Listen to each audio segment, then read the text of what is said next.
क्या देखेंगे कि कैसे आपको ग्लूकोज से 36 एटीपी निकलता है। 10th क्लास के बच्चे को अगर याद रखना है ना एग्जामिनेशन हॉल में, वो ये बात याद रखना है कि ग्लूकोज है ना, ग्लूकोज टूटता है, ग्लूकोज ब्रेक करता है ना, और ब्रेक करता है किसके प्रेजेंस में, ऑक्सीजन प्रेजेंस में। तो सबसे पहले क्या बनता है, पायरुविक एसिड बनता है। पायरुविक एसिड जब बनाते हैं हम लोग, ये 10th के स्टूडेंट को ऐसे भी याद रखिए तो काफी है उसके लिए। पायरुविक एसिड बनता है और ये पूरा प्रोसेस हो कहाँ रहा था, साइटोप्लाज्म में हो रहा होता है, यहाँ से यहाँ तक का प्रोसेस। साइटोप्लाज्म में एरोबिक रेस्पिरेशन का पहला स्टेप होता है, और देन आफ्टर दैट उसका सारा प्रोसेस माइटोकॉन्ड्रिया में होता है, हम जान रहे हैं, ठीक है। उसके बाद क्या होगा, CO2 बनेगा और वाटर बनेगा। CO2 वाटर प्लस क्या एनर्जी बनता है, आप उस एनर्जी को आप कितना बराबर मानिए, 36 एटीपी के बराबर मानिए। 10th के बच्चा ऐसे भी याद कर लेगा तो उसके लिए काफी है एग्जामिनेशन हॉल के लिए, बट ये आगे कभी काम नहीं आ पाएगा क्योंकि इसमें ऐसा लॉजिक है ही नहीं जो है ना फ्यूचर में क्वेश्चन बना के पूछे। बट ये समझने में आसानी होता है, माइटोकॉन्ड्रिया के अंदर में चलता है ये रिएक्शन, है ना जी। 10th का बच्चा भी ऐसे भी याद करेगा तो काफी होगा, है ना। ग्लूकोज से पायरुविक एसिड बनना साइटोप्लाज्म में, और माइटोकॉन्ड्रिया के अंदर में आपको पायरुविक एसिड से CO2 और वाटर का बनना, है ना। बैलेंस करना चाहो तो कर सकते हो बैलेंस। ग्लूकोज यहाँ पे 6 कार्बन का होता है, पायरुविक एसिड 3 कार्बन का होता है, इसलिए बैलेंस करने के लिए 2 आपको लगाना पड़ेगा। और चूंकि 6 कार्बन है तो 6 CO2 निकलता है जी, यहाँ पे 6 डालना पड़ेगा और यहाँ भी 6 डालना पड़ेगा, तब जाके वाटर बैलेंस होगा। और एक्स्ट्रा जो होगा तो वो ऑक्सीजन से आ रहा होगा जी, ठीक है। हम बताए थे ना एरोबिक रेस्पिरेशन में ऑक्सीजन का यूज होगा। 6 से बैलेंस करो तो 6 दूना 12, तो यहीं पे ऑक्सीजन पूरा है। जबकि ऑक्सीजन कितना था यहाँ पे, 6 था ना जी, C6H12O6 था। तो तुम समझ गया होगा कि एक्स्ट्रा ऑक्सीजन कहाँ से आ रहा होगा, एक्स्ट्रा ऑक्सीजन आपको ऑक्सीजन यहाँ से दिया जा रहा होगा जी, ठीक है। तो ये प्रक्रिया जो देख रहे हैं ये हो गया एरोबिक रेस्पिरेशन। लेकिन हम कहे थे ये नहीं पूछता है, मतलब ये कहाँ आगे नहीं काम आएगा, है ना जी। अगर बायोलॉजी लीजिएगा तो आगे इस तरह का चीज आपको बस याद दिलाता रहेगा कि एरोबिक रेस्पिरेशन कुछ सुना सुना नाम है, बट एक्चुअली में है क्या वो हम आपको कल बताए थे। एरोबिक रेस्पिरेशन में, है ना जी, आपको 4 स्टेप होता है जी, ठीक है। एरोबिक रेस्पिरेशन में जो देखते हैं हम लोग, इसमें आप 4 स्टेप देखती हो। पहला स्टेप का नाम क्या है ना, ग्लाइकोलाइसिस। फर्स्ट स्टेप का नाम क्या है, ग्लाइकोलाइसिस। और दूसरा स्टेप का नाम क्या है आपको, गेटवे रिएक्शन या लिंकर रिएक्शन, आप दोनों नाम दे सकते हैं, गेटवे रिएक्शन या दूसरा नाम क्या था आपको, लिंकर रिएक्शन। इसी का एक नाम और क्या रखे थे हम लोग, लिंकर रिएक्शन के नाम से भी इसको हम लोग बुलाए थे जी, ठीक है।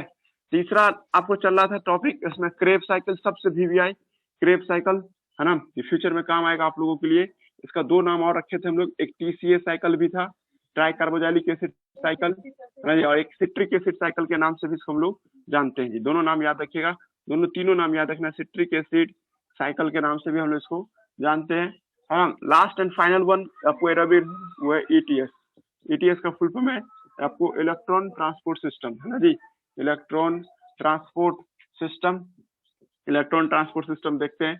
अब इस सब में जो हम लोग बात करना शुरू किए थे, हमने कहा था कि मान लीजिए कोई सेल है, तो सेल में ग्लाइकोलाइसिस जब होता है, मतलब साइटोप्लाज्म में होता है एरोबिक रेस्पिरेशन का पहला स्टेप, उसका नाम क्या था, ग्लाइकोलाइसिस। मान लो ये सेल है, ये उसका न्यूक्लियस है, जान उसके इतना बड़ा माइटोकॉन्ड्रिया बना रहा है ताकि हमको समझाने में आसानी हो। ये माइटोकॉन्ड्रिया का आउटर मेम्ब्रेन, ये माइटोकॉन्ड्रिया का इनर मेम्ब्रेन। माइटोकॉन्ड्रिया का इनर मेम्ब्रेन थोड़ा उठा रहता है क्रिस्टा की वजह से, ये माइटोकॉन्ड्रिया का इनर मेम्ब्रेन सब है, ये सब जो देख रहे हैं, है ना, ये इनर मेम्ब्रेन सब दिखाई दे रहा है। और ये उसका मैट्रिक्स है जी, माइटोकॉन्ड्रिया का ये इलाका क्या कहलाता है, मैट्रिक्स कहलाता है जी, ठीक है। ये पूरा फोटोग्राफ माइटोकॉन्ड्रिया जरूरी है, माइटोकॉन्ड्रिया से हम ऐसे बोल रहे हैं। अब उसके बाद आप लोगों को हम पढ़ाए थे कि ग्लूकोज पायरुविक एसिड में बनता है, और ग्लूकोज जब पायरुविक एसिड में बनता है तो 2 मॉलिक्यूल ऑफ पायरुविक एसिड बनाता है विथ आपको 2 ATP प्लस 2 NADPH प्लस, है ना जी, NADPH प्लस, है ना जी। ये बनाया कहाँ पे आपको, तो ग्लाइकोलाइसिस साइटोप्लाज्म में होता है ना, ये साइटोप्लाज्म में इतना बना।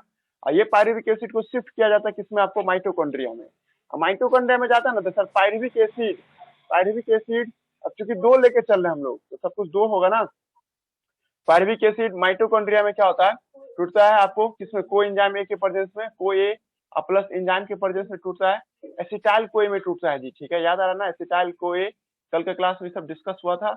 और प्लस क्या होता है आपको, CO2 बना था, 2 मॉलिक्यूल ऑफ CO2 बनेगा क्योंकि 2 लेके चल रही हो, एक लेके चलोगे तो एक, हम सर 2 ही लेंगे क्योंकि हमको ग्लूकोज को सॉर्ट आउट करना था ना। हमने कल कहा था कि आप एक्चुअली में ग्लूकोज को कैसे मैनेज कर रहे हो वो सिखा रहे हो ना, पायरुविक एसिड को मैनेज करना रहता है, एक ही लेके चलते। बट यहाँ पे 2 CO2 निकलेगा और एक आपको चेक मिलेगा, है ना, एक चेक मिलेगा जिसका नाम क्या होगा 2, है ना, NADPHH प्लस, है ना जी, ये आपको मिलता जाएगा। ठीक है, ये बात याद रखोगी। इतना जो रिएक्शन कल हम पढ़े थे हम लोग, इसका नाम रखे थे लिंकर रिएक्शन। इसका जो नाम रखे थे हम लोग लिंकर रिएक्शन। लिंकर रिएक्शन में सर कोई खास आपको नहीं कि डायरेक्ट एटीपी नहीं मिलता है, इसमें तुमको एक चेक के फॉर्म में एटीपी मिलता है, उसका नाम क्या है NADPH। वो भविष्य में काम करेगा, अभी नहीं काम किया है ना। NADPHH प्लस ये भविष्य में तुमको क्या देगा, 6 एटीपी देगा। एक मॉलिक्यूल से 3 तो 2 मॉलिक्यूल से 6 एटीपी। ठीक है, नाउ नेक्स्ट, उसके बाद ये आपको एसिटाइल को एंट्री मारता है आपको किसमें, क्रेब साइकिल में। क्रेब साइकिल में जो सबसे पहला मेंबर होता है उसका नाम है ऑक्जेलो एसिटिक एसिड, याद आ रहा है ना। ऑक्जेलो एसिटिक एसिड के साथ एसिटाइल को ए जाके चिपक जाता है सर, और एसिटाइल को ए और ऑक्जेलो एसिटिक चिपकता है तो ये देखो तुम, ये 2 कार्बन का कंपाउंड है, ये 4 कार्बन का कंपाउंड है, यही तुमको याद रखना है। और ये दोनों मिलता है ना सर तो सिट्रिक एसिड बनता है। सिट्रिक एसिड 6 कार्बन का कंपाउंड होता है सर। ठीक है, और सिट्रिक एसिड में 6 कार्बन जो देखते हैं, यहाँ तक कोई दिक्कत नहीं। और ये सिट्रिक एसिड आगे जाके आइसोसिट्रेट में चेंज होता है जी। ठीक है, आइसोसिट्रिक एसिड में ये आइसोसिट्रेट एक ही इंग्लिश होता है, और ये आगे जाता है सर आपको आइसोसिट्रेट, तब आपको एक मॉलिक्यूल ऑफ NADPHH प्लस बनता है जी। NADPHH प्लस बनता है और CO2 भी बाहर निकलता है सर। अब तुम लोग याद करो कि सिट्रिक एसिड 6 कार्बन का कंपाउंड है, तो सर यहाँ पे आपको एक CO2 निकालना है, इसमें तो एक घट जाएगा ना, तो ये आपको क्या 5 कार्बन का कंपाउंड हो जाएगा ना जी। ठीक है, तो यहाँ पे अल्फा कीटो ग्लूटारिक एसिड बनता है। अल्फा कीटो ग्लूटारिक कल पढ़ी होगी तो ये सब याद आ रहा होगा। अल्फा कीटो ग्लूटारिक एसिड, है ना जी, आप शॉर्ट कर रहे हैं, है ना, अल्फा कीटो ग्लूटारिक एसिड बनता है। और सर इस दौरान 2 मॉलिक्यूल ऑफ, हाँ बोलो, 2 CO2 बनता है, बोलो। ये जो आइसोसिट्रिक एसिड है और alpha keto glutaric acid, sir यहाँ पे ऑक्सीडेशन और रिडक्शन दोनों हो रहा है ना, क्योंकि कार्बन रिलीज हो रहा है। हाँ तो यहाँ पे ऑक्सीडेशन वर्ड नहीं बोलेंगे, यहाँ पे वो बोले थे ना CO2 निकलता है डीकार्बोजाइलेशन, और एक था डिहाइड्रोजिनेशन बोले थे, है ना। ऑक्सीडेशन पूरा प्रोसेस है, ऑक्सीडेशन है, रेस्पिरेशन एक प्रकार का ऑक्सीडेटिव प्रोसेस है। तो शुरुआत का पहले क्लास में ना बताए थे कि जितना भी तुम रेस्पिरेशन पढ़ी हो आज तक वो सब के सब ऑक्सीडेटिव प्रोसेस में आता है। रेस्पिरेशन में ऑक्सीजन मतलब इलेक्ट्रॉन की मदद से कोई चीज को तोड़ रहा है। ठीक है, ये जो टूटा होगा इलेक्ट्रॉन की मदद से, क्या कंफ्यूज ना हो? नो सर, ऑल का, हाँ अभी यहाँ पे तुम ये पर DCDH चल रहा है। DC का मतलब CO2 का निकलना, है ना, DH का मतलब हाइड्रोजन का निकलना जी। ठीक है, अब आगे बढ़िए। डिहाइड्रेशन ही बोलेंगे, हाँ डिहाइड्रोजनेशन। अरे वाह, बचा बचा, ये नहीं बच गया। हाँ बोलो और कुछ ना। यहाँ पे ये हो रहा है डिहाइड्रोजनेशन, NADPHH प्लस का निकलना और CO2 का निकलना डीकार्बोजाइलेशन। इस पर रख के रखो, पानी है इधर याद है। यहाँ तक कोई दिक्कत नहीं है ना। उसके बाद है ना, पूछ लो। हाँ नेक्स्ट बढ़ो आगे, alpha ketoglutaric acid. Now alpha ketoglutaric acid change into the succinyl कोए, है ना जी, सक्सिनाइल कोए। ये सब हार्ड लग रहा होगा किसी को तो छोड़ सकते हैं आप, बट हमको नहीं लगता ये हार्ड है। सक्सिनाइल कोए बनता है अल्फा कीटोग्लूटारिक, ये 4 कार्बन का कंपाउंड है, 4 कार्बन का कंपाउंड है। तो सर इसका अंदर जरूर एक CO2 बाहर निकला होगा, फिर से CO2 बाहर निकला, है ना, क्योंकि 2 निकलेगा ना, क्योंकि हम 2 मॉलिक्यूल लेके चल रहे हैं। और एक क्या होगा, फिर से 2 NADPHH प्लस भी निकलेगा जी। NADPH छोटा छोटा लिख रहा है, तुम लोग को पढ़ा में इसलिए, है ना जी, ये भी 2 मॉलिक्यूल निकलेगा, है ना जी। सक्सिनाइल को से आगे बढ़िएगा तो सक्सेनिक एसिड बनता है सर, सक्सेनिक एसिड बनता है ना। सक्सेनिक एसिड भी 4 कार्बन का कंपाउंड है, मतलब अपडेट हो रहा है। और इस दौरान GTP बनता है जी, ये सब मैट्रिक्स में हो रहा है, इसे हम ऐसे बना रहे जगह कम होने वैसे, पर तुम जान रहे हो ये सब मैट्रिक्स पे बनना है, माइटोकॉन्ड्रिया के मैट्रिक्स में GTP बनता है, GDP और फास्फोरस के साथ मिल करके। GTP कोई नया आदमी नहीं है, ATP ही है सर। हम आपको बता सकते हैं एनर्जी कंपाउंड का एक सिमिलर ट्विंस है ना, या सिबलिंग कह सकते हैं, दोनों ATP के बराबर माना जाएगा, क्योंकि ये भी 2 बनेगा, क्योंकि हम 12 बोल रहे हैं, जो भी चीज देख रहे हो सब 2-2 है जी। ठीक है, अब सक्सेनिक एसिड से फ्यूमरिक एसिड बनता है, फ्यूमरिक एसिड। और फ्यूमरिक एसिड बनने के दौरान FADH2 बनता है जी, FADH2 बनता है जी। ये बात भी तुमको याद रखना, ये भी 2 ATP के बराबर होता है। ये भी एक तरह से कहा जाए तो डिमांड ड्राफ्ट है, बैंक पे आप चेक भी बनने में निकलता है। नहीं, मैलिक एसिड इसके बाद बनेगा, है ना। फ्यूमिक एसिड के बाद क्या बनेगा? नहीं सर, मैलिक एसिड। तो हाँ मैलिक बोलो। एसिड के बनने में ना FADH2 रिलीज होता है। नहीं नहीं, कल तो तुम लगता लास्ट में छूट गया था तुम्हारा क्या, है ना। बताए थे नहीं, अपडेट कर दिए थे, ये गलत हो गया था उस दिन, है ना जी। कल ये सक्सेनिक एसिड से फ्यूमिक एसिड बनने के दौरान FADH2 बनता है, यहाँ से मैलिक एसिड बनने के दौरान नहीं बनता है, ठीक है। मैलिक एसिड में आपको कुछ नहीं बनता है, ये अपडेट किए थे कल, हमसे गलती हुआ था ये लाइन कि हम पहले बोल दिए थे, है ना, नहीं बाद में बोल दिए थे, पहले होता है जी, ठीक है। और मैलिक एसिड से, है ना जी, ऑक्जेलिक एसिटिक बनता है, तब NADPH2 बनता है, NADPH प्लस बनता है जी, ठीक है। ये दो मॉलिक्यूल यहाँ भी दो मॉलिक्यूल बनता है जी, ठीक है। ये सब क्रेब साइकिल हम आपको दिखाए थे जी। अब आपको एक बात गौर करना होगा कि सर आप क्रेब साइकिल के दौरान कैश पैसा तो इतना ही कमाए हैं, 2 ही ATP, बाकी सब चेक के फॉर्म में कमाए हैं। ये सब क्या था? NADPH प्लस, ये सब तो वो चेक है। चेक तुम कभी भी मार्केट में यूज नहीं कर सकते हो। जैसे कोई सामान खरीदना हो बाजार से और सबको चेक थमाते जाएगा तो सब बहुत आदमी नहीं एक्सेप्ट करता है। और तुम जानते हो वो बोलेगा कि भाई चेक नहीं दीजिए, कैश दीजिए, तो तुम उसके लिए तुम कहाँ जाओगी? बैंक में जाओगी, अपने चेक को वहां डालोगी, डिपॉजिट करोगे, उसके बदले में तुमको करेंसी देगा और तभी तुम करेंसी का यूज कर पाओगे। सेम बात आपके शरीर के साथ भी यही है।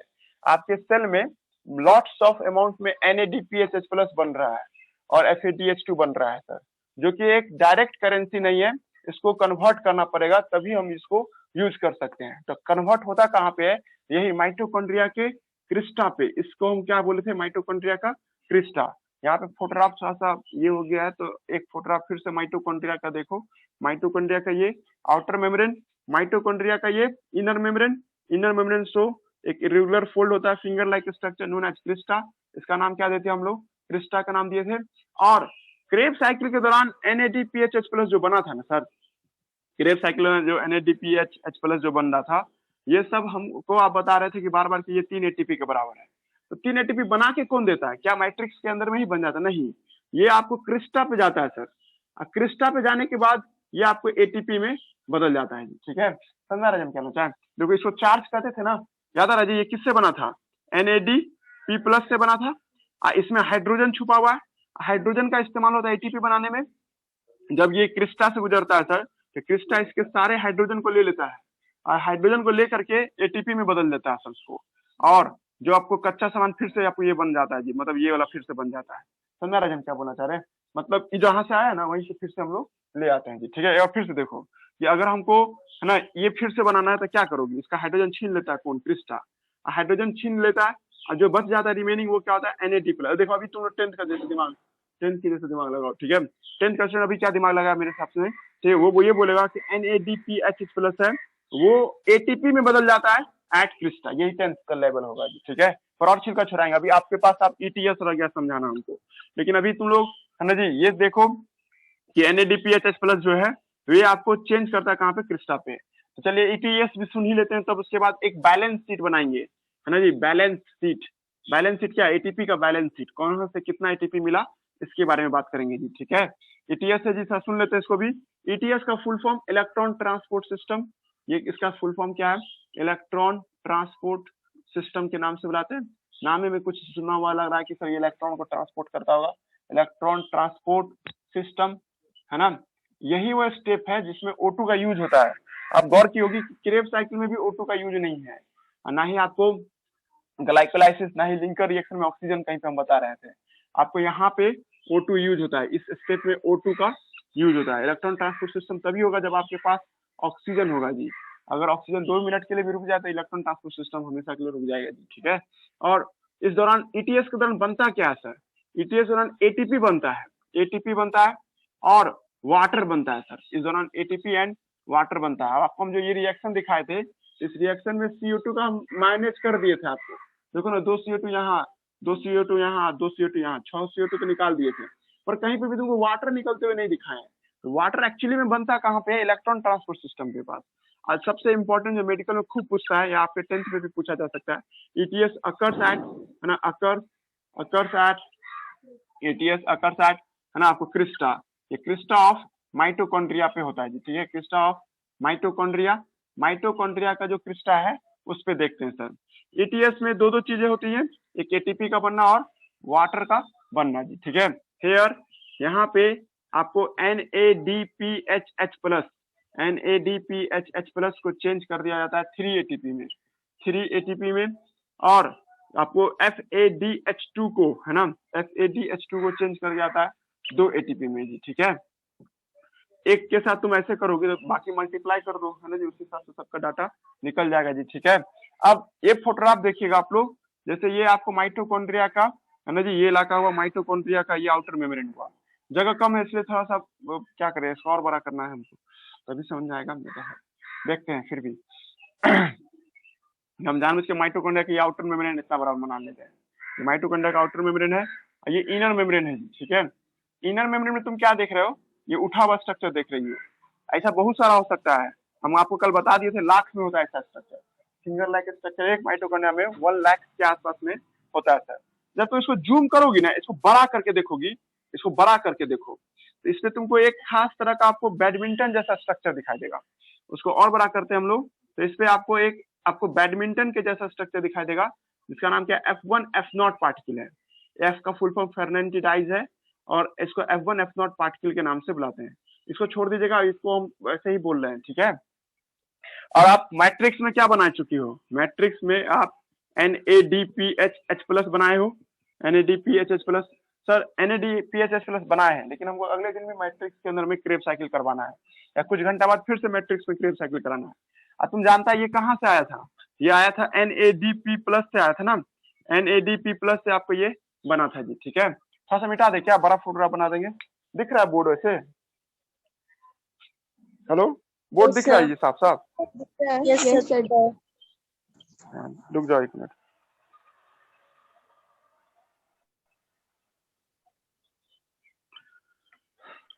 को तुम लोग याद किए ना क्रेब साइकिल, है ना, इस सब से पूछते हैं। हेलो, ऑनलाइन वाले सब याद किया है क्रेब साइकिल? ऑनलाइन ही पूछताछ करेंगे, ईमानदारी से यस सर, आप किए हैं। ये नहीं कि कॉपी पे खोल के बैठ के बोलोगे, ठीक है ना। उसमें देता ना, एक यूट्यूब पे देता है ना, आपकी मम्मी की कसम आप गलती मत कीजिएगा है ना, आप लाइक कर दीजिए, शेयर करिए, घर में पढ़िएगा, आपकी मम्मी की कसम, आपके पापा की कसम क्या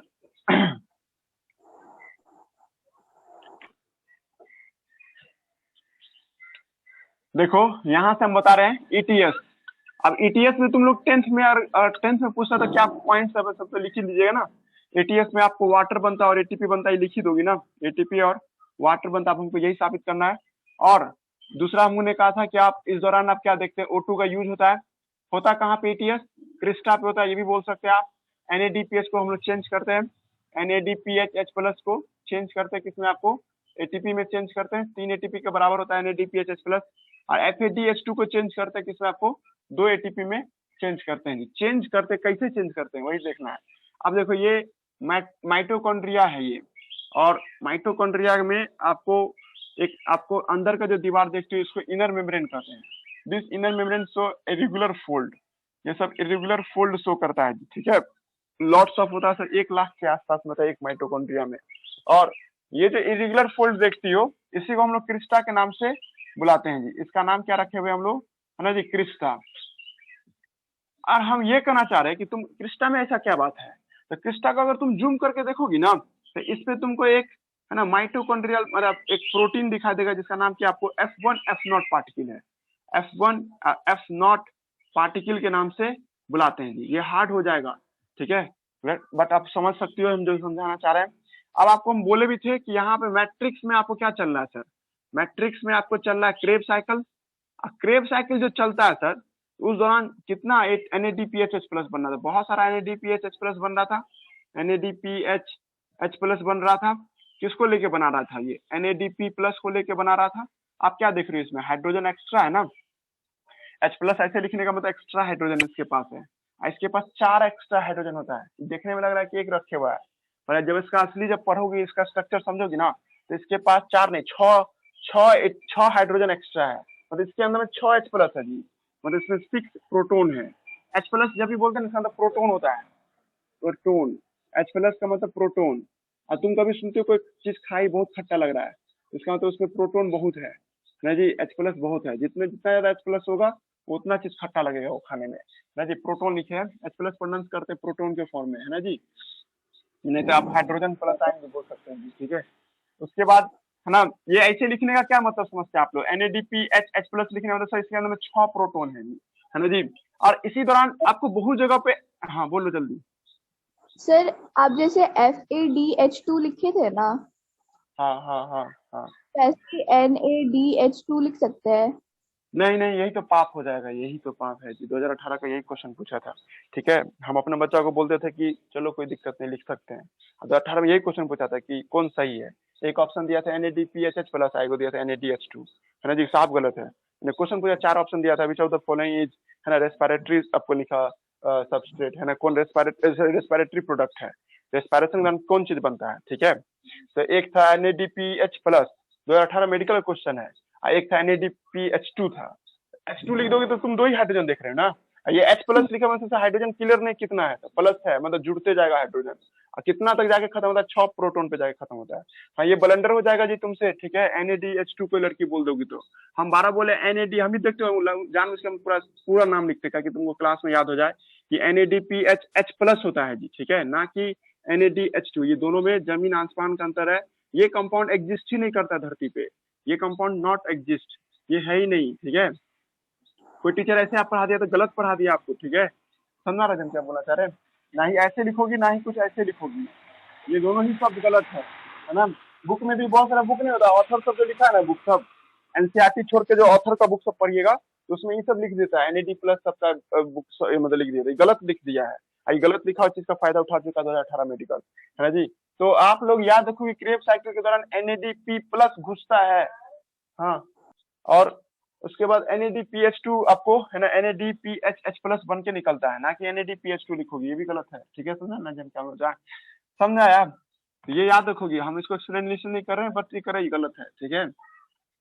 अब हम ये तुमको इसका हिंदी सुना रहे हैं कि NADPH प्लस को जब तुम तोड़ ताड़ करोगे उससे तुमको 6 प्रोटॉन का प्राप्त होगा जी।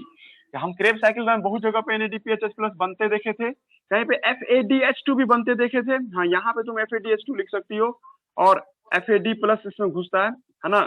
NADH में ऐसा नहीं लिख सकते हैं जी, ठीक है।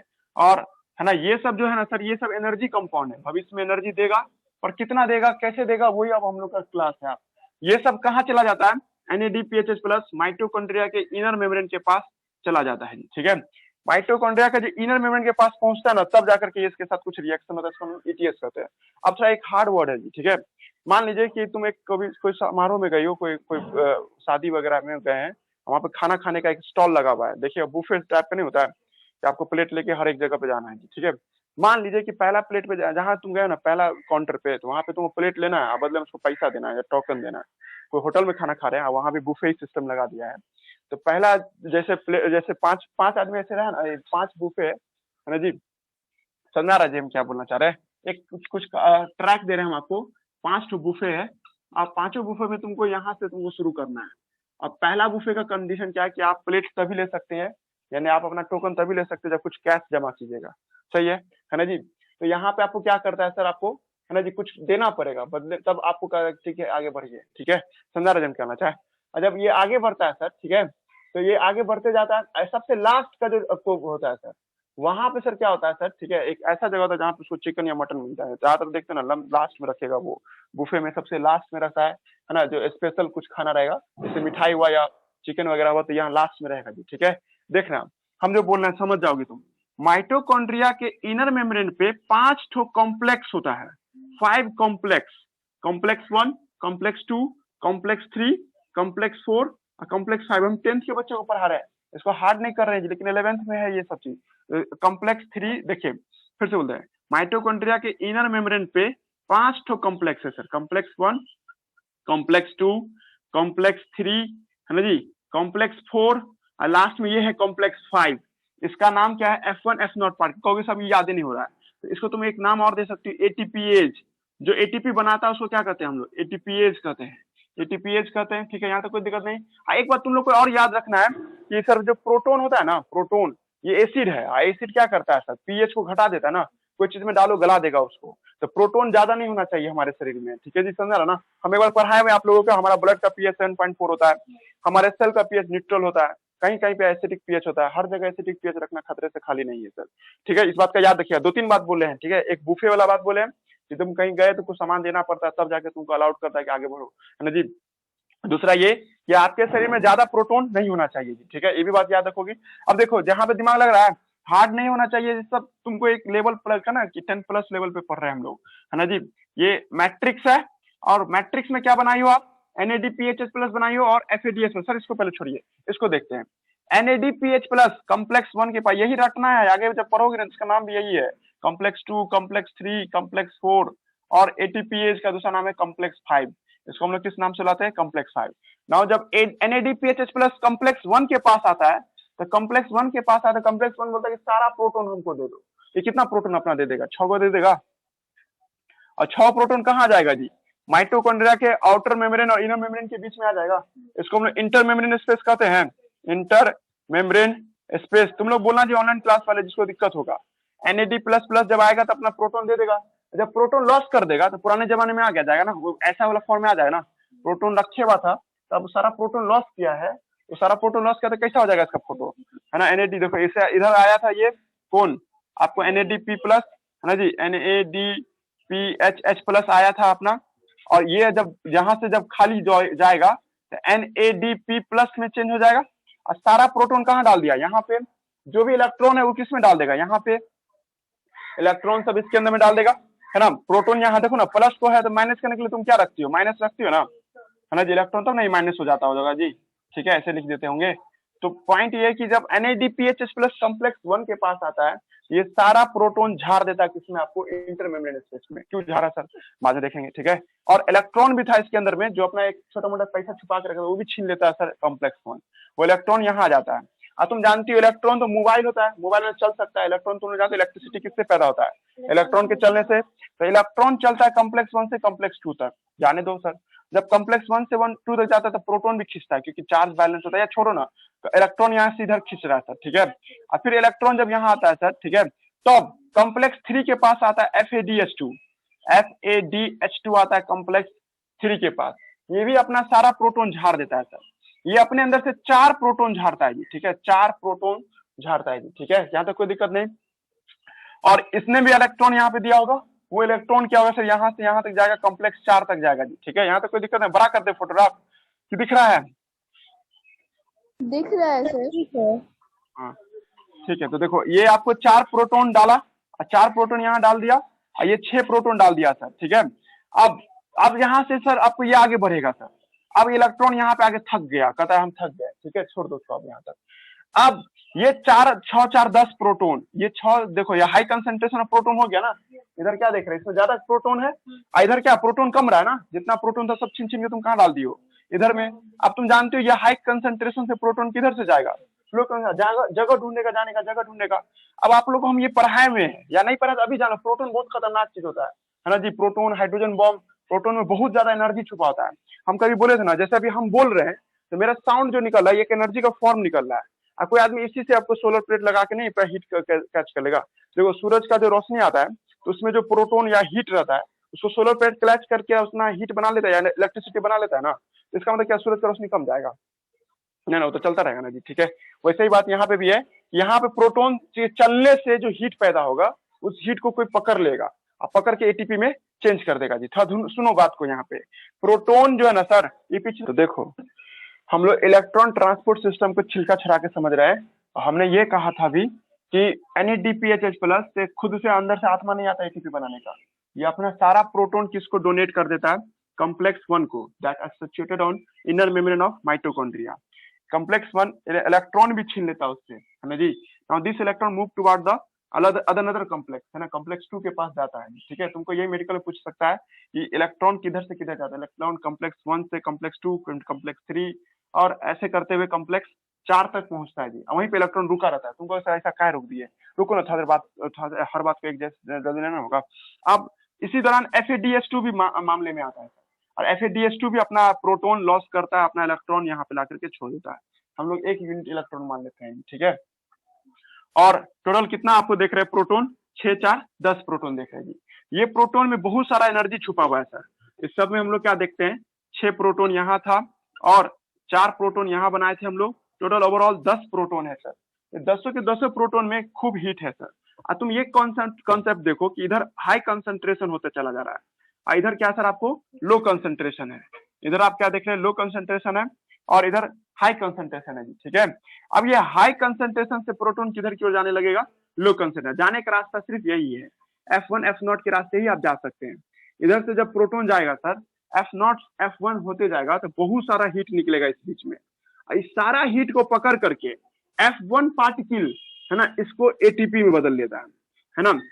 यहाँ पे एडीपी रखा होगा, discharge battery, ADP plus phosphorus है ना, इसको पीआई मतलब इनऑर्गेनिक फास्फोरस, ये दोनों को चेंज कर लेगा किसमें, आपको एटीपी में चेंज कर लेगा जी, ठीक है ना जी। एक बार आपको इधर भी पढ़ाए थे याद, लाइट रिएक्शन जो चल रहा था जी, लाइट रिएक्शन में सब सुनाए हुए थे। तो F1 F0 पार्टिकल क्या करता है, प्रोटॉन के चलने से जो हीट पैदा होता है उस हीट का, नॉट प्रोटॉन, प्रोटॉन आराम से निकल, आजादी से प्रोटॉन निकल गया है ना जी। और है ना जी, आप लोग गौर कीजिए कि एडीपी और फास्फोरस जो है ना इस दौरान यहाँ पे जो रहता है वो किस में चिपक जाता है, एटीपी में चिपक जाता है। मतलब मोबाइल डिस्चार्ज था, इलेक्ट्रिसिटी के गुजरने से मोबाइल चार्ज हो गया जी, तो क्या आपको इलेक्ट्रिसिटी खत्म हो जाएगा, वो तो चलता रहेगा ना जी अपना, जैसे सोर्स जहां से आ रहा है तो वहां से सोर्स आता रहेगा। तो लोग दिमाग लगाए। अब एक लगा ये भी समझ गया होगा कि दो प्रोटॉन के चलने से एक एटीपी बनता है। अब जादू ना लग रहा है कि सर ये 3 एटीपी कैसे बना लिए, क्योंकि 6 प्रोटॉन चलाओगे तो 3 एटीपी नहीं बन जाएगा क्या, और FeDH2 में आप 4 प्रोटॉन चलाएंगे तो 2 एटीपी नहीं चल जाएगा। तब ना हम जान से 4 प्रोटॉन और 6 प्रोटॉन निकाले थे। क्या लग रहा है दिमाग में हम क्या बोलना चाह रहे थे। अब तुमको हम ये भी सुनाए थे कि प्रोटॉन तुम रख नहीं सकती हो ज्यादा, प्रोटॉन रखने से पीएच घटेगा, पूरा सेल को गला देगा या माइटोकॉन्ड्रिया को ही गला देगा सर। तो इस प्रोटॉन को मैनेज करना होगा सर, प्लांट के पास तो मैनेज करने की जरूरत नहीं, प्लांट इसी वजह से अमर है। तुम लोग जानते हो ना, प्लांट में सर प्रोटॉन की कमी नहीं होता, वो जिंदगी भर एटीपी बनाता है, लेकिन हम लोगों में प्रोटॉन खत्म हो जाता है। काश ऐसा नहीं होता, प्रोटॉन खत्म नहीं होता, आज हम लोग कभी पढ़ते लिखते नहीं, ना कुछ करते, सीधे बैठे रहते, ठीक है। इस प्रोटॉन देखो, ग्लूकोज से ना खाने से ना प्रोटॉन आया था, इतना नहीं जा रहा दिमाग में, प्रोटॉन आया, पहली बीमारी लगा सेल में प्रोटॉन नहीं रहना चाहिए, रहेगा पीएच घटेगा, सेल गला देगा जी, ठीक है भाई, एसिड हो गया ये प्रोटॉन। अब इस प्रोटॉन को सर यहाँ पे देखो, याद करो कॉम्प्लेक्स 4 के पास, कॉम्प्लेक्स 4 के पास 2 इलेक्ट्रॉन है, 2 इलेक्ट्रॉन इसको क्या करेगा, न्यूट्रल करेगा। और यहाँ पे जो ऑक्सीजन होगा, ऑक्सीजन एक मॉलिक्यूल ले लो तो क्या बैलेंस होकर वाटर नहीं बदल जाएगा क्या, तो प्रोटॉन खत्म हो गया ना, इसलिए तुमको भविष्य में फिर से खाना खाना पड़ता है प्रोटॉन बनाने के लिए। दिमाग लगा, अगर तुम ये प्रोटॉन नहीं खत्म करती, कुछ और मैनेज कर लेती तो फिर से तुमको एटीपी बन जाता है, ठीक है। क्योंकि क्या बोल रहे हैं कि प्रोटॉन के चलने से एनर्जी निकलता है सर। अब प्रोटॉन क्यों चलेगा सर, इधर हाई कंसंट्रेशन है, लो कंसंट्रेशन इसलिए चला था, है ना जी।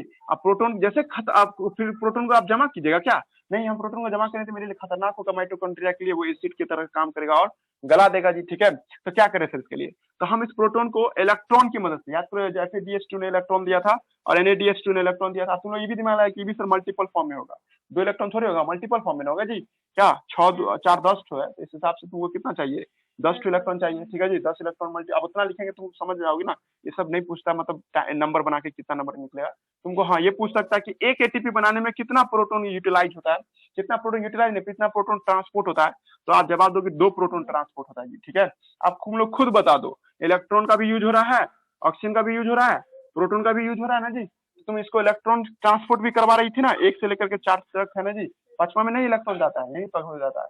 और तुम चौथा जगह पे यहाँ बना दिए हम, तो हो रहा है यहाँ पे चौथा पॉइंट पे, इसलिए हम इसको रोके थे, नहीं कहते 2 चीज होता है, एक एटीपी भी बनता है और वाटर भी बनता है by the help of oxygen. Oxygen कहाँ यूज हुआ समझ में आया, एरोबिक रेस्पिरेशन में, है ना, प्रोटॉन को मैनेज करने में यूज हुआ जी, ठीक है। क्या एटीएस एक बार फिर बोल दे कि हो जाएगा, बोलो, लिख देते हैं, लिख के समझा दे, हेलो रिप्लाई करो जी ऑनलाइन वाले। यस सर, समझा दीजिए। समझ गई, हाँ एक बार लिख देते हैं, समझा दीजिए। हाँ हाँ समझा भी देंगे, एक बार लिख के आप इस बार समझा देंगे, है ना, लिख करके फोटोग्राफ बना के समझा देंगे। ये खत्म हो गया आज, बस आज भर एरोबिक रेस्पिरेशन। कल जब हम लोग मिलेंगे ना तो एटीपी पढ़ेंगे हम लोग, एटीपी क्या है, कैसे बनता है, एनर्जी करेंसी क्यों कहते हैं, है ना, एटीपी कैसे बनता है तभी बता ही नहीं दिए।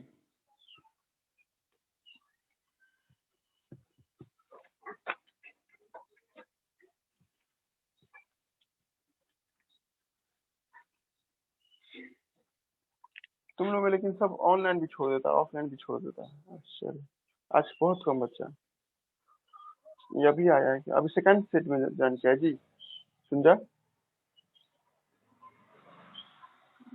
वो गायब हो गई बिना। इलेक्ट्रॉन ट्रांसपोर्ट सिस्टम हम लिख रहे हैं अभी पहले, उसके बाद फिर फोटोग्राफ बना के समझा देंगे। इलेक्ट्रॉन ट्रांसपोर्ट सिस्टम, कुछ छुपा नहीं रहे हैं। हाँ, हम ये छुपाते हैं बस नाम अजीब अजीब रहता है, इसलिए हम नाम को छुपा लिए हैं, बाकी सब बात समझा दिए। उसको तुम 11th में बस नाम सारी नए नए सुनोगी। इलेक्ट्रॉन ट्रांसपोर्ट सिस्टम है ना, अकर्स एट कहाँ पे होता है, ये पॉइंट बना बना के लिख लीजिए। Occurs at Crysta of mitochondria only, Crysta of mitochondria के क्रिस्टा पे होता है एक्चुअली, है ना। पहले एक और बात लिखी देते, ईटीएस गिव, ये आपको क्या देता है, गिव एटीपी है ना, आपको एटीपी कॉमा वाटर है ना जी, एटीपी एंड वाटर देता है ना जी। अब इसको एक्सप्लेन करें, ATP from NADPH and FADH2, ATP come from NADPHH plus and FADH2 है ना, ये दोनों जगह से क्या आता है आपको, एटीपी आता है जी, ठीक है। उसके बाद हमने कहा था कि इसमें आपको प्रोटोन ग्रेडियंट होता है। ETS operate by 4 complex, ETS operate 5 complex ना, ऑपरेट बाय 5 कॉम्प्लेक्स, 5 कॉम्प्लेक्स के द्वारा पूरा किया जाता है जी, ठीक है। अथवा सीक्वेंस ऑफ कॉम्प्लेक्स, यहाँ पे थोड़ा सा ट्विस्ट कर देते हैं।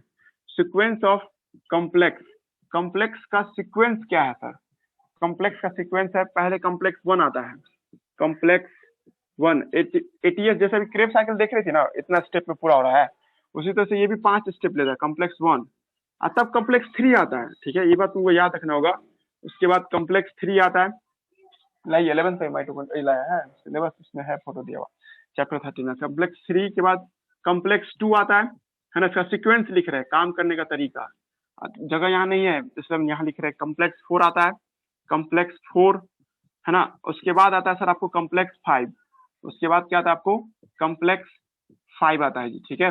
मुद्दा ये है कि कॉम्प्लेक्स 5 ही मेन है सर, हम 10th के बच्चे को पढ़ा नहीं तो गायब कर सकते थे, पर तुमको हम भी फिर नहीं बता पाते कि वाटर कहाँ से आया, तो हमने इसको भी बताया। ये चारों कॉम्प्लेक्स का काम है पानी बनाना, इसका काम क्या है सर, आपको मेक वाटर है ना जी, ये आपको क्या करता है, मेक वाटर है ना। 4 कॉम्प्लेक्स का काम क्या है, मेक वाटर, और 5वां कॉम्प्लेक्स का काम क्या है, मेक एटीपी, ये एटीपी बना के देता है, पर बोथ आर कोऑर्डिनेट, लेकिन बट क्या है सर, आपको दोनों के दोनों मिल के काम करते हैं, ये नहीं कि दोनों इंडिपेंडेंट है, बोथ मतलब ये दोनों मिला करके है ना, both all are coordinate, but all are coordinate, सब मिल के रहते हैं, कोऑर्डिनेट वर्क में काम करते हैं जी, ठीक है।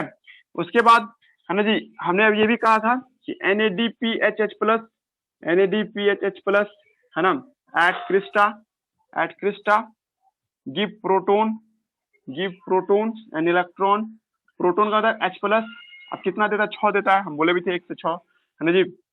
गिव 6 प्रोटोन, यहाँ पे 6 ऐड कर दो, डायरेक्ट बातें लिखते हैं, 6 proton and electron at crista at लिखा आपको है ना, आपको एट कॉम्प्लेक्स 1, या नहीं तो तुम ऐसे भी लिख सकती थी NADPH प्लस है ना सर, आपको खाली हो जाता है कहाँ पे आकर के, इनर मेम्ब्रेन ऑफ माइटोकॉन्ड्रिया के पास आकर के, और सारा प्रोटोन कहाँ दे देता था जी, ठीक है, इंटर मेम्ब्रेन स्पेस में। Proton collect at proton collect in inter membrane space of mitochondria का बाहरी परत और भीतरी परत में जो जगह देखती हो, ये जगह, इस जगह पे आपको प्रोटोन आता है। प्रोटोन कलेक्ट है ना इन इंटर माइटोकॉन्ड्रियल स्पेस, ये पढ़े हुए थोड़ा बहुत पीछे से हम दिखाए भी थे अभी थोड़ा देर पहले फोटोग्राफ है ना जी। All proton move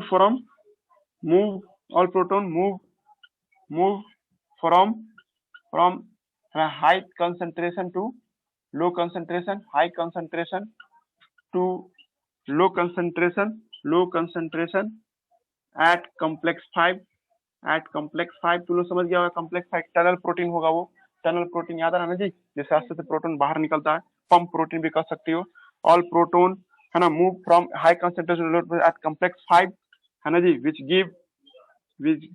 which provide lots of heat या lots of energy, which provide energy, जो क्या देता है, एनर्जी देता है। This energy use in production of ATP, this energy use in ATP production है ना। एनबी नोट, यहाँ पे याद रखना, proton not utilise only provide heat, proton not utilise, proton इस्तेमाल नहीं होता है ना जी, प्रोटोन नॉट यूटिलाइज, एक्चुअली है ना, इट गिव हीट। हम आपको बोले भी है, जैसे आप कभी तार देखते हैं ना, अब किसी 10th के बच्चे को समझाते हैं ऐसे भी बोल सकते हैं, इलेक्ट्रिसिटी का वायर होता है ना, उसमें इलेक्ट्रॉन चलता है तो क्या वायर गर्म भी होता है जी, ठीक है, इसका वायर अपने आप को खत्म ना कर लिया, वो जिंदगी भर वैसा बना ही रहेगा। बहुत सारा एग्जाम्पल देकर समझ सकते हैं आप, ठीक है। Proton not utilise, actually it give है ना enough energy to for production, है ना, प्रोटोन नहीं यूटिलाइज होता है ना, समझ रहे हो ना, ग्रामर से आप इसको ऐसे लिख सकते हो कि proton not utilise during ATP formation, actually it provide energy, ठीक है। एक लैंग्वेज है क्या, सब लैंग्वेज भविष्य में काम आएगा, कोई ऐसा नहीं कि स्कूल में लिखवाएगा आपसे। Proton not utilise, actually it give energy, यहाँ जगह नहीं है यहाँ लिखा है, energy for ATP production, for ATP पर यही ब्लंडर हो जाता है, एटीपी प्रोडक्शन के लिए एनर्जी देता है। तो सर इसको कैसे मैनेज कीजिएगा, प्रोटोन ज्यादा हो गया तो एसिड हो जाएगा, एसिड होगा तो आपका सेल को गला देगा, तो मैनेज करने के लिए हम ऑक्सीजन और इलेक्ट्रॉन की मदद से उसको वाटर में कन्वर्ट कर देते हैं। एक्टिव, हाँ बोलो सर आप मिटा दिए सारा। क्या मिटाया, थोड़ा सा ऊपर से मिटाए थे ना, थोड़ा सा देख लेना, यूट्यूब पे डाल देंगे तो बैक करके देखना, थोड़ा सा हेडिंग है तो मिटाए हैं। हाँ ये सर देख लिया, वो पीटीएस वाला मिटाया। तो देखो यहाँ लिख रहे हैं सिमिलरली देख लेना, सिमिलरली है ना, FADH2 यूटिलाइज एट है ना जी कॉम्प्लेक्स 3 एक मिनट, हाँ कॉम्प्लेक्स 2 होगा, यूटिलाइज एट कॉम्प्लेक्स 2 के पास यूटिलाइज होता है, कॉम्प्लेक्स 2 सीक्वेंस ऐसे है, पहले कॉम्प्लेक्स 1 आता है, तब कॉम्प्लेक्स 3 आता है, तब कॉम्प्लेक्स 2 आता है, खोजने के आधार पर ऐसे नाम पड़ा है, पहले जो खोजा गया उस हिसाब से है ना, बैठा रहता है इस तरह से, है ना। Utilise complex 2 and follow same pattern like NADH, and follow same pattern है ना, like NADPH+, like NADPH+, जैसे NADPH+ के साथ हुआ था वैसे ये भी पैटर्न इस्तेमाल करता है जी। आप ये सब याद हो ना हो, अगर आपको 10th में ये भारी लग रहा है तो छोड़ सकते हैं आप, पर ये बात सब लड़का याद करेगा कि 2 प्रोटोन से एक एटीपी बनता है ना, 2 प्रोटोन यूज फॉर मेकिंग, ये आपको 10th में ही याद होना है, फॉर मेकिंग 1 एटीपी। लेकिन एक थोड़ा सा ट्विस्ट क्या है, इन आपको लिखा respiratory cell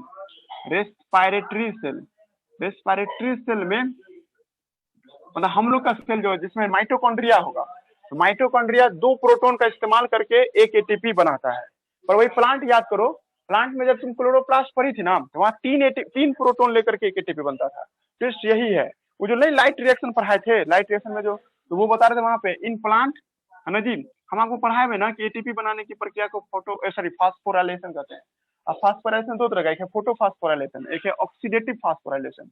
in oxidative phosphorylation 2 proton required for production of 1 ATP, but in case of plant या in case of photophosphorylation 3 proton required for making। देखो प्लांट में, प्लांट का मतलब क्या समझ रही, फोटोसिंथेसिस, क्या, हेलो रिप्लाई करो उधर से तुम ऑनलाइन वाले, याद आ रहा है जी, हम लोग जब लाइट रिएक्शन पढ़ा रहे थे तो 3, हाँ बोलो तुम। सर आप जो डायग्राम बनाए थे ना, उसमें FADH2 कॉम्प्लेक्स 3 में डाले थे। नहीं हम 2 डाले थे, लेकिन वो तो समझाने का टर्म में था, आप लिखेंगे तो सही होगा, है ना, कॉम्प्लेक्स 2 ही होगा, ठीक है, वो ऐसे लिखे थे, तुमको अभी दिमाग में हर, हाँ कॉम्प्लेक्स 3 के बाद कॉम्प्लेक्स 2 आता है ना, ये सीक्वेंस ऐसे होगा, कॉम्प्लेक्स 1 के बाद कॉम्प्लेक्स 3, कॉम्प्लेक्स 2, देन क्या आता है कॉम्प्लेक्स 4, है ना जी, तब कॉम्प्लेक्स 5। ये हम क्या बोले, इन नाम डिस्कवरी के आधार पे है ना जी, अरेंजमेंट के आधार पे नहीं है कि पहला अरेंजमेंट हुआ तो कॉम्प्लेक्स 1 का हो गया, ऐसा नहीं, ठीक है। डिस्कवरी जैसे से हुआ ना वैसे से नाम पड़ा है, ठीक है। कॉम्प्लेक्स 2 के पास जाता है जी FADH2, समझ में आ रहा ना। हम बनाए, हमको पता है, अभी थोड़ा देर पहले फोटोग्राफ बनाए ना, 3 डॉट दिखाए ना, तो पहला डॉट को तुमको समझने में आसानी हो जाए, इसलिए हम कॉम्प्लेक्स 2 और कॉम्प्लेक्स 3 में कुछ सिमिलरिटी मतलब रखे थे। In plant ATP production for photosynthesis, इतना नहीं लिखेंगे, है ना। इन प्लांट आप तुम लोग समझो, हम ओरली बोल रहे हैं, ठीक है। हम प्लांट में जब एटीपी बनाते हैं ड्यूरिंग फोटोसिंथेसिस, है ना, यानी कि फोटोफॉस्फोराइलेशन होता है, तब 3 प्रोटॉन यूज होता है फॉर 1 एटीपी प्रोडक्शन, एक एटीपी प्रोडक्शन के लिए। ये बस तुम लोग को डिफरेंस बता रहे हैं, प्लांट में जब फोटोसिंथेसिस के दौरान जब एटीपी, ये सब बहुत हार्ड है जी, ठीक है। कभी कभी ऐसा हार्ड तैयारी करो कि सामने वाला सब स्पष्ट हो जाए। कभी कोई डिबेट में चले गए, ये सब बात बोलिएगा ना, तो टीचर से समझ जाएगा कि बच्चे में गहराई बहुत है। अब समझता है जी, 10th का बच्चा भी समझ सकता है। अब देखो इंग्लिश है यहाँ पे, हमको नहीं लगता ये सब भारी है, ठीक है। एक बार फोटोग्राफ अब बनाएंगे हम, चलो बोलो जी क्लास वाले, समझ में आ रहा है? हाँ बोलो ना सुन। हाँ हाँ हाँ हाँ, 11th का एनसीईआरटी आते दिखा देते। देखो पलटो पेज चैप्टर नंबर 14, ठीक से फिर गिरा मत लेना, चैप्टर 14 पे जाओ सबसे ना। हाँ आज आगे जा और आगे जा, जाती जा, चैप्टर 14 और पलटो वही फोटो देखो, वही फोटो, वही इधर। अब देखो कैसे कहीं पे कॉम्प्लेक्स 1 कॉम्प्लेक्स 3 कहाँ लिखा है। हाँ तब यहाँ कॉम्प्लेक्स 2 है, यहीं पे देखो FADH2 यूज हो रहा है, कहीं पे लिखा होगा FADH2, है ना, ये ना और भी है, ठीक है। ये कॉम्प्लेक्स 4 यहाँ वाटर बन रहा है, यहाँ कॉम्प्लेक्स ATP बन रहा है। ये फोटो दिखा देते हैं, देखो ये फोटो आप देख रहे हो ना, समझ रही हो साइफा, ये आपके बुक में 233 नंबर पेज पे लिखा हुआ है। ये है कॉम्प्लेक्स 5 का ये पूरा फोटो। ये माइटो देखो, अगर रीडिंग मारोगे तो देखो ये लिखा हुआ है इनर मेम्ब्रेन ऑफ माइटोकॉन्ड्रिया, है ना, ये मैट्रिक्स ऑफ माइटोकॉन्ड्रिया। इधर क्या लिखा हुआ है, inter membrane space. FADH2 6 proton देता है, जान मुझे कैसे लिखा है एनसीईआरटी का कि 2 यहाँ दिखा दिया, देख रहे हो ना, 2 यहाँ दिखा है, उससे कोई मतलब नहीं, 6 ओवरऑल देता है। और यहाँ पे FADH2 दे रहा है, इस जगह पे FAD अपने को यूटिलाइज कर रहा है जी, ठीक है। अब बीच में कॉम्प्लेक्स 3, यहाँ पे कॉम्प्लेक्स 2, यहाँ पे कॉम्प्लेक्स 4, यहाँ पे कॉम्प्लेक्स 5, ऐसा ही कुछ हम भी बोल रहे हैं, ठीक है। कॉम्प्लेक्स है ना डिस्कवरी के आधार पे है ना, अरेंजमेंट के आधार पे नहीं कि तुम पहले अरेंजमेंट देखो तो कॉम्प्लेक्स 1 फिर दूसरा तो कॉम्प्लेक्स 2 नहीं बोलोगी। चले बोले आप इससे, सुबह किसका शादी हो रहा है?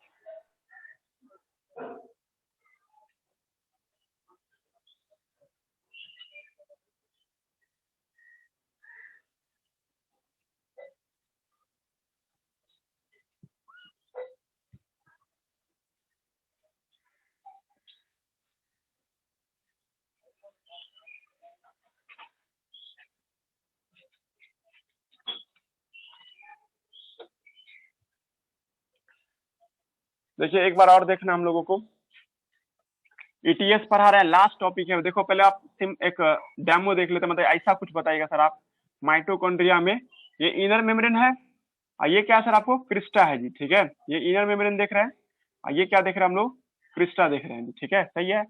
और इतना चीज को हम लोग यहाँ पे ला करके देख रहे हैं जी, ठीक है। अब आप यहाँ से यहाँ तक काट दो इसको, और काट करके यहाँ पे लाके बैठा दो। जब इसको ला के बैठाओगे ना तो ये मोटा हम बना देते जानबूझ के। ये था आपको, है ना, कॉम्प्लेक्स आपको इनर मेम्ब्रेन का ये कौन सा हिस्सा हो जाएगा, ये हो जाएगा F1 F0 पार्टिकल, है ना जी। इसका नाम क्या रखे थे हम, F1, इसका नाम क्या लिखे थे F2 F0, इसको F0 है ना जी, समझना है ना। इसको हम लोग क्या कहेंगे, कॉम्प्लेक्स 5 कहेंगे ना, कहीं पे ऐसे करके लिख देना कॉम्प्लेक्स 5, सबसे अच्छा इंग्लिश तो यही है, कॉम्प्लेक्स 5 याद रखना, है ना। और कॉम्प्लेक्स 5 जो देखे हैं, इसको हम एक और नाम क्या दे सकते हैं, एटीपीएज, है ना, एक एटीपीएज नाम का एंजाइम है ये जो एटीपी बनाएगा। यहाँ पे कॉम्प्लेक्स 1 होता है ना, जहाँ पे क्या देखेंगे हम लोग, कॉम्प्लेक्स 1 होगा, और यहाँ पे कॉम्प्लेक्स 3 होता है। यही ट्विस्ट है, पहले ऐसा नहीं था, नया एनसीईआरटी में ठीक किया था, हम भी अपने आप को ठीक कर लिए। कॉम्प्लेक्स 3 है यहाँ पे क्या कॉम्प्लेक्स 2 है, कॉम्प्लेक्स 2 है, और यहाँ पे क्या है सर, कॉम्प्लेक्स 4 है, कॉम्प्लेक्स 4, सही है ना, दिख रहा है जी आलिया तुमको ये सब। अब और कॉम्प्लेक्स 1 के पास जब जाते हैं तो ये क्या करता है, NADPH+, सारा NADH+ यही पे आकर के अपना प्रोटॉन लॉस करता है। प्रोटॉन लॉस करेगा, कितना लॉस करेगा, 6, एक से 6 प्रोटॉन लॉस करता है, ये रटना है आप लोगों को। और सर ये अपने आप को किसमें चेंज कर लिया होगा, चेंज कर लिया होगा NADP प्लस, फिर से चला गया होगा क्रेब साइकिल में रिएक्शन करने के लिए, है ना। और इस दौरान कॉम्प्लेक्स को इलेक्ट्रॉन भी मिलता है सर, ठीक है जी। अब तुम लोग कॉमन सेंस लगा 6 इलेक्ट्रॉन मिलता होगा। ये इलेक्ट्रॉन मूव करता है यहाँ से यहाँ तक, ये इलेक्ट्रॉन मूव कर रहा है ना, दैट्स इसका नाम पर इलेक्ट्रॉन ट्रांसपोर्ट सिस्टम, है ना जी। क्लियर हुआ जी। इलेक्ट्रॉन क्यों मूव कर रहा है भविष्य में पता चलेगा क्या काम है। और कॉम्प्लेक्स 3 से ये कहाँ पहुंचता है, कॉम्प्लेक्स 2 के पास पहुंचता है। कॉम्प्लेक्स 2 के पास भी क्या होता है सर, आपको FADH2 आता है, FADH2 आता है, ये FAD प्लस में चेंज हो जाता है और अपने अंदर में जो प्रोटोन है उसको कहाँ डाल देता है, यहाँ डाल देता है। समझ में आ रहा है ना यहाँ तक भी। और ये भी अपना इलेक्ट्रॉन कंट्रीब्यूट करता है, ठीक है। हम यूनिट बना रहे हैं, आपको बाद में मल्टीप्लाई कर सकती हो, है ना जी। यहाँ तक कोई दिक्कत नहीं। 6 प्रोटोन हुआ और यहाँ पे क्या हुआ, 4 प्रोटोन हुआ जी, ठीक है। अब ये इलेक्ट्रॉन कहाँ पहुंच जाएगा, ये दोनों का दोनों इलेक्ट्रॉन यहाँ पहुंचेगा। इसका यहाँ बेसब्री से कौन इंतजार कर रहा होगा, ऑक्सीजन। जरा कि आप आए, आपका स्वागत है ना। ऑक्सीजन यहाँ बेसब्री से कॉम्प्लेक्स 4 के पास होता है।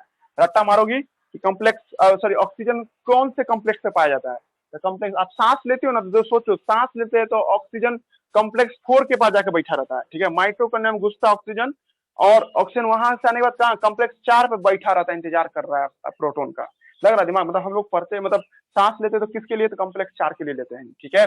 अब इसके बाद प्रोटोन का भी सुन लो इसका हाल, तुम लोग खुद दिमाग लगाओ कि इधर प्रोटोन घट रहा है सर, इधर का जितना प्रोटोन है वो सब किधर जा रहा है सर, इधर जा रहा है ना। इसका कौन सा इलाका था जी, याद कीजिए, अभी हम थोड़ा देर पहले फोटोग्राफ रियल फोटोग्राफ बनाए थे।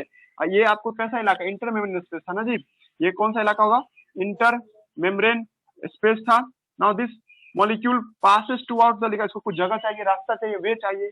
अब वे कहाँ से मिलेगा, ये इसको कॉम्प्लेक्स है ना 5 से मिलेगा जी, ठीक है। जाने का रास्ता यही है।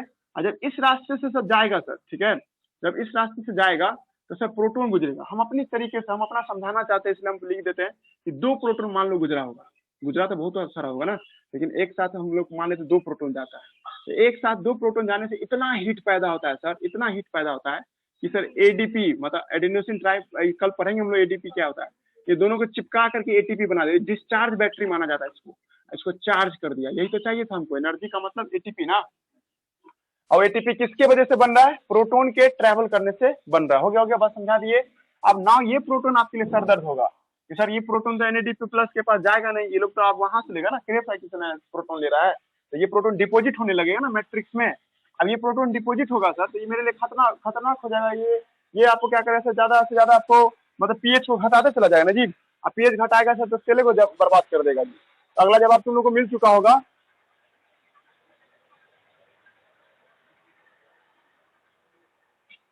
है ना। अगला जवाब मिल चुका होगा कि ये सारा प्रोटोन कहाँ पहुंचता है सर, यहाँ पे पहुंचता है। कहाँ पे पहुंचता है प्रोटोन, कॉम्प्लेक्स 4 के पास। पहले से कौन इंतजार कर रहा है, इलेक्ट्रॉन। ये इलेक्ट्रॉन क्या करेगा, प्लस को माइनस में बदल देगा ना जी, दो न्यूट्रल कर देगा ना, प्लस है तो उसको न्यूट्रल करेगा और ऑक्सीजन के साथ कंबाइन करवा देगा इसको। अब बैलेंस कर चुकी है तुम लोग, इसको बैलेंस करोगे तो वाटर बन जाएगा जी, ठीक है। क्लियर हुआ जी। ऐसा करने से क्या फायदा, ऐसा करने से सर न्यूट्रलिटी ऑब्टेन कर लेंगे। हो गया समझा। अब कुछ नहीं हमको तो नहीं लगता ETS भारी, हमको तो सबसे ज्यादा ETS ही आसान लगता है ना। कॉम्प्लेक्स खाली 1-2 बार पढ़ना पड़ेगा, ऐसे नहीं कि बिना पढ़े हो जाता है ना जी। कॉम्प्लेक्स 4, कॉम्प्लेक्स 5 ये सब देखना होगा। कॉम्प्लेक्स आप बोलो जी, आगे अभी भी दिक्कत हो गया, हेलो चली गई क्या, सुन रही हो आलिया, हेलो जा रहा है आवाज है, लेकिन आप माइक ऑफ कर। आवाज आ रही है, आवाज आ रही है सर। हाँ तो देखो ये समझ में आया। ETS क्या करता है, तुम लोग को हमने एक दिन क्लास में कहते कि NADP भजेगा, जाकर गया भजेगा तो 3 ATP देगा। अब कॉमन सेंस लगाओ ना, अभी हम यहाँ पे लिखे थे ना, एक NADPH को भजाते हैं, एक NADPH प्लस को तुम कैश में करवाओगी तो इससे 3 ATP मिलेगा। आज साबित कर दिए हम, क्योंकि तुम लोग कॉमन सेंस लगाओ कि 2 प्रोटोन से 1 ATP बनता है, तो यहाँ 6 प्रोटोन देने वाला है ये। 6 प्रोटोन देगा तो कितना ATP बना देगा, 3 ATP नहीं बना देगा। और FADH2 से तुमको 4 प्रोटोन मिलता है तो 2 ATP नहीं बना देगा। रट लो नहीं तो समझ लो, ठीक है जी। ये आपको 3 ATP बना के देता है और ये आपको FADH2 जो देखते हैं है ना, ये आपको क्या बना के देता है, 2 ATP बना के देता है। हार्ड क्लास था, खत्म हुआ जी, ठीक है। अब आइए ATP बैलेंस स्टेट पढ़ते हैं जी, ठीक है। लास्ट टॉपिक है ATP बैलेंस स्टेट, है ना जी। मिटाबे हाँ? इसका स्क्रीनशॉट ले लो या उतार लो तो अच्छी बात। ये सब हार्ड हो गया जी, ओलंपियाड का क्वेश्चन सब बनाओगे ना, बहुत मदद करेगा। 10th का भी बुक आता है ओलंपियाड का, ऑनलाइन सर्च करो अमेजन किंडल पे, ये किंडल ऐप करके आता है, 10th लेवल का ओलंपियाड, उसमें ये सब क्वेश्चन है, वहाँ बहुत मदद करे। हाँ 10th बोर्ड का तैयारी करो तो कुछ नहीं आएगा इससे, पहला जो सबसे शुरू में लिखे थे, क्लास से शुरू किए थे, वही तुमको आने वाला 10th के बोर्ड में, है ना।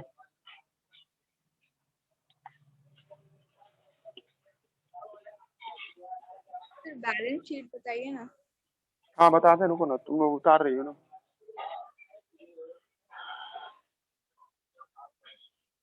चले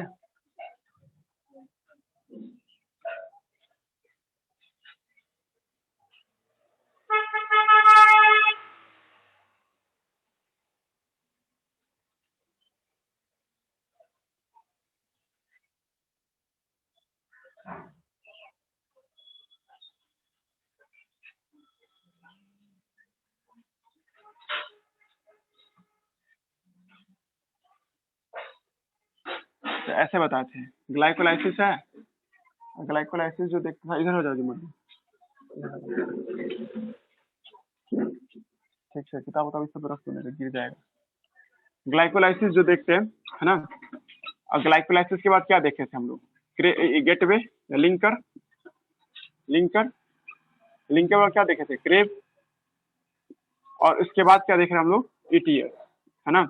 एक्चुअली में ईटीएस में क्या होता है, जब NADPHH प्लस यहाँ जो बना था, है ना, और जो FADH2 बना था, लिंकर में जो बना था आपको NADPHH प्लस, लिंकर के दौरान जो NADPHH प्लस बना था, और ग्लाइकोलाइसिस के दौरान जो NADPHH प्लस बना था, ये सब के सब कहाँ चला जाता है सर, ये सब आता है ईटीएस में, और ईटीएस में आने के बाद सब बन के निकलता है एटीपी के फॉर्म में।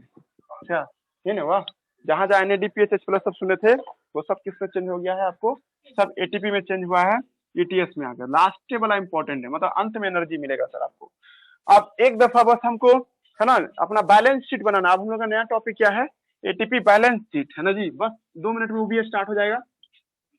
एटीपी बैलेंस शीट, इसमें भी कुछ ट्विस्ट होगा, देखेंगे हम लोग, बैलेंस, है ना जी, एटीपी बैलेंस शीट होगा, है ना जी, किस करेंगे बैलेंस, आप भूल जाते हैं बैलेंस शीट, है ना। एटीपी बैलेंस, जैसे तुम लोग कभी बिल बनाती हो ना, कोई दुकान में, कोई मॉल में कुछ खरीदने गई, तो या आप कभी राशन के दुकान पे जाते थे तो पूरा एक शीट बनाता ना, तैयार करता है ना, कि आपने इतना खर्चा लिया, मतलब इतना केजी, इतना सामान लिया। वैसे ही हम लोग पूरा पढ़ेंगे एरोबिक रिस्पायरेशन में बैलेंस शीट, है ना। एनारोबिक का तो हम बता चुके आप लोगों को, एरोबिक रिस्पायरेशन का बैलेंस शीट, है ना जी, एरोबिक रेस्पायरेशन में बैलेंस शीट, है ना जी, एरोबिक रेस्पायरेशन में बैलेंस शीट। और हम लोग एरोबिक रिस्पायरेशन बैलेंस शीट में क्या देखे थे, पहले आप लोग याद कीजिए, एरोबिक रिस्पायरेशन हुआ क्या क्या है। आपने देखा है ग्लाइकोलाइसिस, ग्लाइकोलाइसिस में क्या बना है सर, आपको 2 एटीपी बना था और 2 NADPHH प्लस बना है, जो भविष्य में भज गया होगा माइटोकॉन्ड्रिया में जाकर के, माइटोकॉन्ड्रिया इसको भजा दिया होगा ना जी, NADPHH प्लस को। अब यहाँ पे लिख रहे बैलेंस शीट में, यहाँ पे क्या होगा जी, ग्लाइकोलाइसिस, ग्लाइकोलाइसिस में क्या बना था सर, 2 एटीपी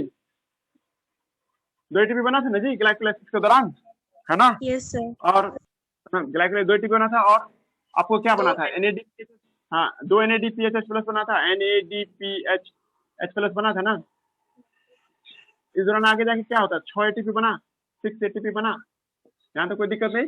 अब आइए इसके बाद क्या सुनी थी आप, लिंकर रिएक्शन, ये माइटोकॉन्ड्रिया है पूरा। माइटोकॉन्ड्रिया में क्या देखे थे हम लोग, ये मैट्रिक्स था, मैट्रिक्स में क्या देखे थे हम लोग, लिंकर रिएक्शन। और लिंकर रिएक्शन में तुम क्या बनाई थी, 2 NADPHH प्लस, जो कि भज जाएगा आगे जाके 6 एटीपी में, 2 NADPHH प्लस, सही है, देखे ना जल्दी जल्दी लिख रहा है। तो यहाँ पे लिंकर रिएक्शन लिखे, लिंकर रिएक्शन, और इसमें आपको 2 NADPHH प्लस बनना था ना, 2 NADPH, तुम एक ग्लूकोज का बैलेंस शीट बना रहे हो, एक ग्लूकोज का बैलेंस शीट, है ना, और NADPHH प्लस है, इसमें भी आपको 6 एटीपी मिलेगा ना जी, 6 एटीपी प्लस कर देते हैं सबको, है ना, ये सब प्लस होगा। फिर उसके बाद आपको क्या आया था जी, क्रेब साइकिल, क्रेब साइकिल हमको याद है, आप लोगों को भी याद रहना चाहिए। क्रेब साइकिल में 3 जगह पे NADPHH बना था, तो 3 दूना 6 हो गया ना जी NADPHH प्लस, क्या लग रहा दिमाग, 3 साइट था, अभी नहीं चेक कर बनाए तो उसमें 3 साइट ऐसा था जहाँ पे, है ना, NADPHH प्लस बना था जी, ठीक है। और आप 2 जगह पे FADH2 बना, मतलब 2 FADH2 बना था, एक ही जगह बना था लेकिन 2 बना था जी, ठीक है, और 2 GTP बना था, ये ना। तो आप इसको जब देख रहे थे, और इसमें क्रेब साइकिल लिखे यहाँ पे, क्रेब साइकिल। तो क्रेब साइकिल में क्या देख रहे थे, सीधे लिख रहे 6 ATP, 6 NADPH plus, NADPH plus. तो ये आपको जो लिखते हैं, ये आपको कितना 6 3 18 हो जाएगा, 1 से 3 तो 6 से कितना 18 ना, एक NADPH से 3 ATP मिलता है ना, तो 6 3 18 ATP मिल गया, है ना जी। और आपको 2 FADH2 है, 1 से 2 मिलता है, तो 2 से कितना मिलेगा 4, है ना, 4 ATP लिखोगी। और लास्ट में तो 2 गिफ्ट में मिला था ना GTP इक्विवेलेंट टू ATP ना, तो 2 ATP। अब ETS भी आपको यही सब ना कन्वर्ट कर रहे हैं, यहाँ पे क्या लिख दे ETS, यहाँ पे क्या लिख दे ETS, यहाँ पे क्या लिख दे ETS, ये सब ETS से हो रहा है ये ATP कन्वर्ट। आप चलो जोड़ दो, है ना, ये ना आएगा जी, जोड़ के देखो 38 आएगा, करके देखो सब आदमी। हाँ 38 आएगा, आया, बोलो तुम। यस सर आया। है ना। तो सर एक ग्लूकोज के ब्रेक डाउन होने से, एक ग्लूकोज जब एरोबिक रिस्पायरेशन करता है, एरोबिक रिस्पायरेशन करता है, सब कुछ ठीक ठाक रहे, कोई रिएक्शन गड़बड़ाए नहीं, तो सर आपको गिव व्हाट, गिव 38 ATP। लेकिन सर अभी आप थोड़ी देर पहले 36 ATP लिखे थे। हाँ जी हम 36 ATP लिख रहे हैं, 36 से 38 ATP देता है, ये सही है डाटा। ज्यादा सही डाटा कौन है आपको, सही हमारे शरीर में ज्यादा जगह पे 36 बनता है, कुछ ही जगह ऐसा होता है जहाँ पे 38 बनता है जी, जैसे लीवर स्प्लीन हुआ वहाँ पे 38 ATP बनता है ना जी। पर इसमें जो देखते हैं, है ना जी, 36 से 38 ATP बनता है। देखो यहाँ पे गौर करना होगा, अपना हार्ड हो गया, आपको कहेगी सर हमको क्या याद रखना है, भाई 38 याद रखो ना काफी है, तो गलती से 36 बोल दी हो तो भी गलत नहीं माना जाएगा, 36 ATP भी हो सकता है।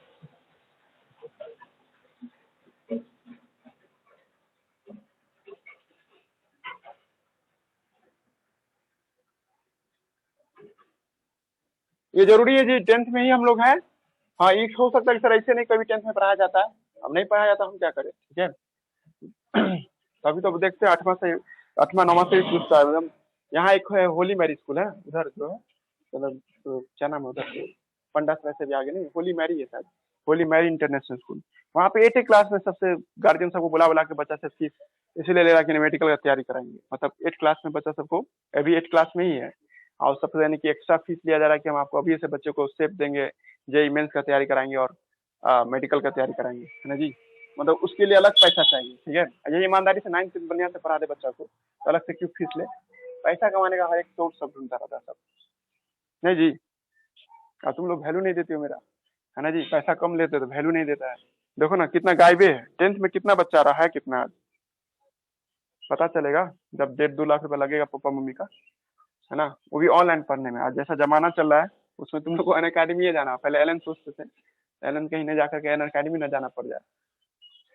अभी से पढ़िएगा तो एकदम खेलते हंसते खेलते निकाल लोगे मेडिकल। बहुत बच्चा ऐसा मिलेगा जो जिसको कोई लोड ही नहीं लगा मेडिकल निकालने में, और बहुत बच्चा ऐसा है जिसको बहुत लोड लगता है, क्योंकि सारा सब्जेक्ट एक ही साल में पढ़ना रहता है, क्योंकि उसका मानसिकता हो जाता है पहले 12 पास करते हैं, है ना, और उसके बाद देखते हैं, है ना, देखते हैं। तो 3 साल का सिलेबस 1 साल में खत्म करोगे, देखेगा तो नेचर भी तुमको दिखाएगा, समझ रहे हो। ये सब पढ़िएगा जरूर, ठीक है। अभी आपके पास समय है, बोर्ड की तैयारी 1-1.5 महीना में भी कर सकते हैं आप, चाहे CBSE बोर्ड हो या बिहार बोर्ड हो, अंतिम से 3 महीना मिला तब भी कर सकते हैं। हाँ ये भी हम मान रहे हैं, ये तुम्हारा बिहार ये बोर्ड नहीं पूछ रहा है ना, पैसा ओलंपियाड का क्वेश्चन बैंक में है, हम अपने मन से नहीं पढ़ा रहे ये सब चीज। वो ओलंपियाड 10th क्लास का देखिए, ऑनलाइन किताब सब आता है, तो उसमें आपको साइंस का देखिएगा ना, तो ये सब पूछे वहाँ पे कि 38 ATP कैसे ऑब्टेन करते हैं, तो बता सकते हैं ना 38 ATP कैसे ऑब्टेन होता है। 2 ATP ग्लाइकोलाइसिस में डायरेक्ट मिला और 2 NADPH के भजने से मिलता है जी, तो ये टोटल 38 ATP। लेकिन सर आप 36 ATP क्यों लिख दिए आप, हम ये बोले ज्यादा मैक्सिमम आपके बॉडी में मैक्सिमम केस में क्या देखते हैं 36 ATP बनता है। अब यही भी ट्विस्ट आ गया सर कि आप 38 बोलने से घबरा क्यों रहे हैं, 36 क्यों बार बार बोल रहे हैं जी, ठीक है। तो हम जवाब देते हैं जी, ठीक है, इसका जवाब है मेरे पास, ठीक है। बोले कि रहने दे, क्लास अगला भी है, ठीक है, इसको कल के डेट में देखते हैं 36 से 38 का क्यों बनता है ना जी। कल पूछ लेंगे क्रेब साइकिल जी, ठीक है, कल याद करके लाइएगा, कल लास्ट डे है ना 10th का, फ्राइडे थर्सडे ना कल, है ना, थर्सडे है कल, लास्ट डे है। हाँ कल लास्ट है 10th का, फिर फ्राइडे सैटरडे संडे 11th पढ़ाएंगे, ठीक है। मतलब क्लास किसी दिन ऑफ नहीं है, बस रूटीन इस तरह से है जी। कल ATP भी पढ़ेंगे, है ना। NADH का फुल फॉर्म लिख दे क्या, है ना, NADH का फुल फॉर्म या FADH होगा, हाँ एडिनोसाइन डाइन्यूक्लियोटाइड, हाँ लिख देंगे कल NADH का रहने दो, अगला क्लास है, उसमें टाइम